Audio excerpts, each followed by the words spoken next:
பாஸ்கா காலத்திலே தீர்த்தம் மந்தரித்து மக்கள் மேல் தெளிக்கப்படுகின்ற பொழுது தேவாலய வலப்புறமிருந்து தண்ணீர் புறப்பட கண்டேன் என்ற பாடலை பாடுவோம். இன்றைய முதல் வாசகம்தான் அது. அந்த இறை வார்த்தை எசேக்கியேலால் எழுதப்பட்ட பொழுது எருசலேமிலிருந்து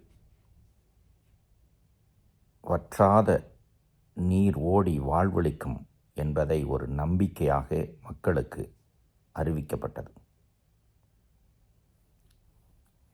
இயேசு வழியாகவும் இயேசுவின் திரு அருட்சாதனங்கள் வழியாகவும் நமக்கு வருகிற அருளும் அந்த வாழ்வளிக்கும் நீர் ஊற்று போலதான். இயேசு வாழ்ந்த பொழுது பலருக்கு குணம் தந்தது, நலம் அளித்தது. நற்செய்தி வாசகத்திலே கூட அப்படிப்பட்ட ஒரு புதுமையை வாசிக்க கேட்டோம். இன்று பாவ மன்னிப்பையும் புது வாழ்வையும் நலத்தையும் உடல் மன ஆன்ம நலத்தையும் இயேசு தருகிறார்.